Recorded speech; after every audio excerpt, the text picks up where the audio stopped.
Hello and welcome to one of my labs. We're in the web development course. This is Lab 25, Introduction to CSS and Inline Styling. Lab objective: understand what CSS is, its purpose in web development, and how to apply inline styles to HTML elements. Cascading Style Sheets, CSS, is the style sheet language that controls the presentation of HTML documents. A style sheet language defines how the content of a document is visually displayed, including layout, colors, fonts, and other design elements.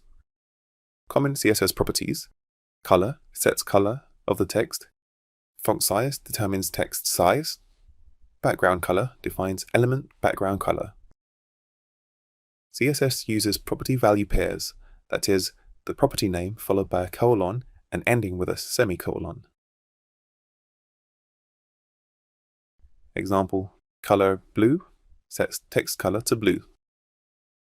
Multiple property value pairs are separated by semicolons within a single style attribute. Example: style equals color blue, semicolon, font size larger. CSS is applied directly to HTML elements using the style attribute. Example: paragraph tag style equals color blue. Developer tools in browsers allow real-time viewing and modification of CSS, facilitating experimentation and understanding of how CSS affects page rendering. In this lab, we will create a simple HTML document with inline styles and inspect and modify them using the developer tools. Note, while this course uses British English spelling, CSS property names use American spelling. For example, we write color with a U in our text, but the CSS property is spelled color without a U. The lab tools you'll need are Visual Studio Code and Google Chrome, or any modern web browser with developer tools. Task 1. Set up your working environment and create a basic HTML structure. Open VS Code. Open the integrated terminal. In the terminal, navigate to your course folder and create the new lab folder. Once in the correct directory, open the correct folder in VS Code's File Explorer. Go to the VS Code Explorer sidebar and click on the new file icon and type cssbasics.html. Set up a basic HTML structure. Update the title to CSS Basics. Save the file. Open VS Code. Close the unnecessary tabs. Open the terminal with View drop-down terminal. Change directory to our labs folder. cd/web development course/labs. Make directory for lab 25. Make dir lab 25, enter. cd lab 25, enter. Code period, enter. It's opened up another instance of VS Code. Close the Welcome tab. Click the new file icon. Type css-basics.html, enter. In the doc, type !, enter. Change the title to CSS Basics. Save with Ctrl+S, Command+S on Mac. Task 2. Add unstyled HTML to the page. Add various HTML elements, including headings, paragraphs, and a list. Save. Right-click on CSS Basics in VS Code's File Explorer. Select Copy Path. Open your web browser and paste the path into the address bar. Observe the plain, unstyled page. Add an h1 tag with the title Welcome to CSS Basics. Add a paragraph.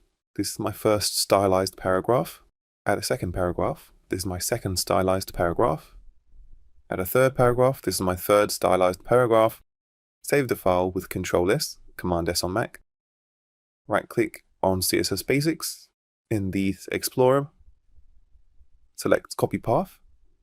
Open your web browser. Paste the path into the address bar. And we can see a plain unstyled page here. Task 3. Apply inline CSS using the style attribute. Return to VS Code. Modify your first paragraph to have purple text and a small font size. Add a second paragraph with green text, larger font size, and a silver background. Don't separate with spaces.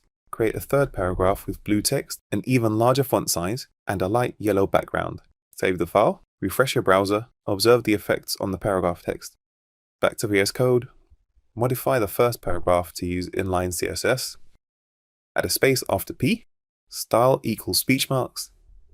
Color, space purple, semicolon, space font-size, space, small, closing speech marks. Add inline styling to the second paragraph. Here we won't add any spaces in between the CSS text characters.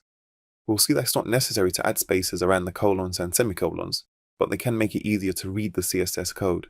Style equals color, green, semicolon, font-size, larger, semicolon, background color, silver. Style the third paragraph with color blue, font size X large, background color light yellow. Save the file, switch to the browser and refresh. We can see the paragraph styles applied here. Task 4.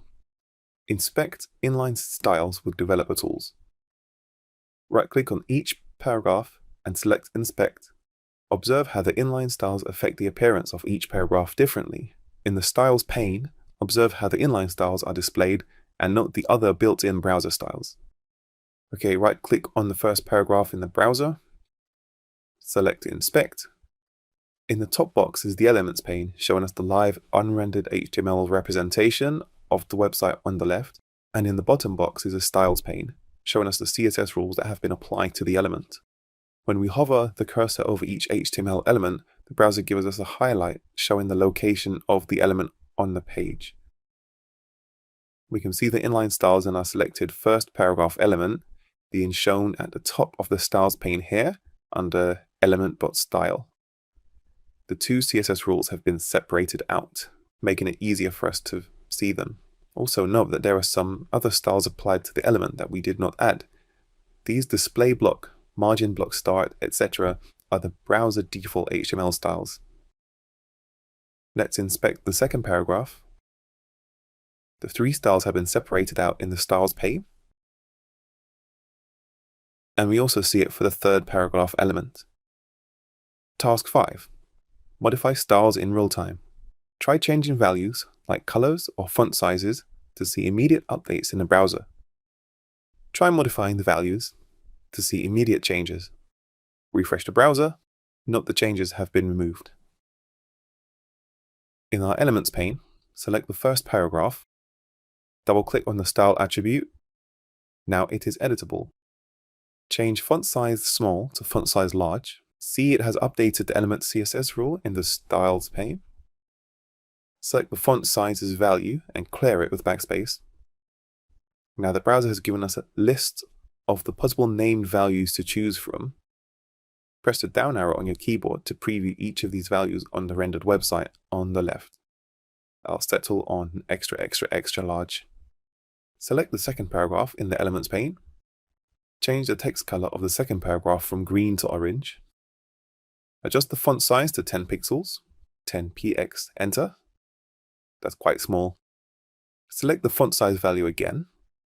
Press the down and up arrow to decrement and increment the value by 1 unit.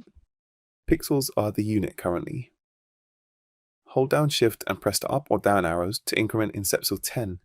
Select the background color value and clear it to see the list of available named colors. All the changes we made are still on the page. Now refresh the browser, and the changes are gone as expected. And that's the end of the lab.